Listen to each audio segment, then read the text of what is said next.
வணக்கம் நண்பர்களே. இந்த வீடியோவில் திருவண்ணாமலை மாவட்டத்தில் அமைந்திருக்கக்கூடிய பச்சையம்மன் திருக்கோவிலை பற்றி தான் பார்க்க போகிறோம். வாங்க பார்க்கலாம். ஊர்தோறும் அம்மன் கோவில்கள் உண்டு. அவளே காக்கும் தெய்வம்.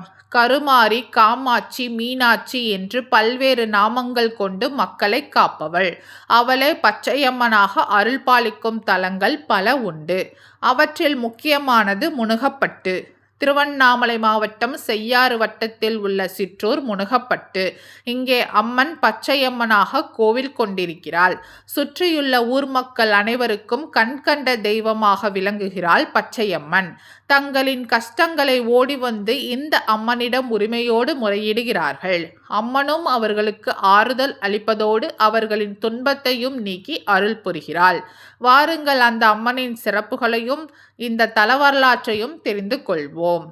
பச்சையம்மன் ஆலயம் சுமார் 600 ஆண்டுகள் பழமையானது என்கிறார்கள். இங்கே ஈசன் லிங்க ரூபராக அருள் பாலிக்கிறார். முன்னொரு காலத்தில் பிரிங்கி முனிவர் அம்பாளை வழிபடாமல் வண்டு ரூபம் எடுத்து ஈசனை மட்டும் வலம் வந்து வழிபட்டார். இதனால் கோபம் கொண்ட அன்னை ஈசனிடம் தனக்குரிய உரிமையை பெற விரும்பினாள். அதற்காக பூலோகம் வந்து தவம் செய்ய ஆரம்பித்தாள்.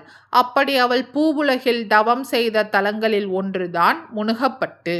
இங்கே மண்ணால் ஈசனை வடிவமைத்து பூஜித்து தவம் செய்ய தொடங்கினாள் அம்பிகை. அவளை சோதிக்க விரும்பிய பரமன் அங்கிருந்த நீர்நிலைகள் எல்லாம் வற்றி போகும்படி செய்தார். பூஜைக்கு நீர் கிடைக்கவில்லை. உமையவள் தன் பிள்ளைகளான முருகனையும் பிள்ளையாரையும் அழைத்து தீர்த்தம் கொண்டு வரும்படி ஆணையிட்டாள். அவர்களும் புறப்பட்டனர். ஆனால் வெகு நேரமாகியும் இருவரும் திரும்பவில்லை. ஆகவே கையில் இருந்த பிரம்பினால் பூமியை தோண்டினாள் அம்பிகை. நீர் ஊற்றெடுத்து பெருகியது. அதுவே பிரம்பக நதி என்று பெயர் பெற்றதாம். இந்த நிலையில் முனிவர் ஒருவரின் கமண்டலத்தை கவிழ்த்து கமண்டலநாக நதியை உருவாக்கினார் விநாயகர். வேலவனோ அங்கிருந்த மலையின் மீது வேலாயுதத்தை ஏவி நீர் பெருகச் செய்தார். அவ்வாறு சேயோன் உருவாக்கிய நதியே செய்யாறு ஆனதாம். இந்த 3 நதிகளும் சங்கமிக்கும் இடம் என்பதால் முக்கூட்டு என பெயர் பெற்றது இந்த ஊர். அதுவே தற்போது முனுகப்பட்டு என்று மருவி இருக்கிறது. 3 நதிகளை கண்டு அம்பிகை மனம் குளிர்ந்தாள். அவளின் மேனி பச்சை வண்ணமானது என்கிறது தல வரலாறு. தொடர்ந்து ஈசனுக்கு வாழைப்பந்தல் அமைத்து வழிபட்டாள் அம்பிகை. அவளின் தவம் தொடர்ந்தது. அப்போது ஆகாய வீரன், அக்னி வீரன் ஆகிய அரக்கர்கள் ஈசனின் திருமேனியை தூக்கிச் சென்றனர். இந்த நிலையில் அவளின் தவம் தடைபடக்கூடாது என கருதி மகாவிஷ்ணு வேறொரு சிவலிங்கத்தை கொடுத்து உதவினார்.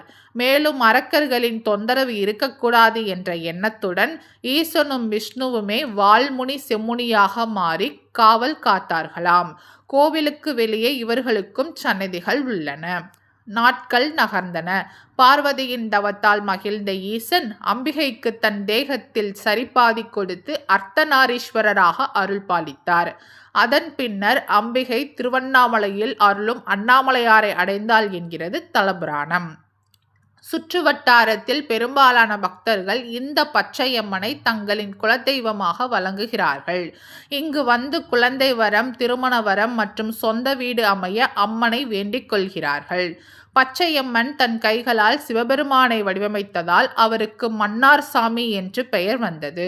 இங்குள்ள வேப்ப மரத்தில் தாலி கட்டி அம்மனை வேண்டிக் கொண்டால் விரைவில் கல்யாணம் நடக்கும் என்பது நம்பிக்கை. அதேபோல் பிள்ளை வரம் வேண்டுவோர் தொட்டில் கட்டி வழிபடுகிறார்கள்.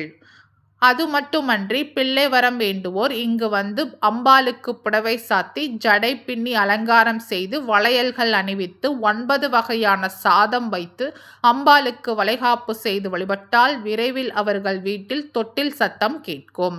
அம்பாளுக்கு அணிவித்த வளையல் பூவுடன் சேர்த்து பச்சை நிற குங்குமமும் இங்கு வழங்கப்படுவது விசேஷம். இங்குள்ள வால்முனி செம்முனி சந்நிதியில் தேங்காய் உடைத்து வழிபட்டால் நம்மை பிடித்திருக்கும் தீய சக்திகள் யாவும் சிதறி ஓடும் என்பது ஐதீகம். வாய்ப்பிருக்கும் அன்பர்கள் ஒருமுறை முனுகப்பட்டு சென்று பச்சையம்மனை தரிசனம் செய்து வாருங்கள். வாழ்க்கை வளமாகும், நலமாகும். இந்த வீடியோ உங்களுக்கு பிடிச்சிருந்தால் லைக் பண்ணுங்க, ஷேர் பண்ணுங்க, சப்ஸ்கிரைப் பண்ணுங்க. மறக்காம அடுத்து எந்த கோவிலை பற்றி பார்க்கலான்றதை கமெண்ட்ல சொல்லுங்க. நன்றி மக்களே.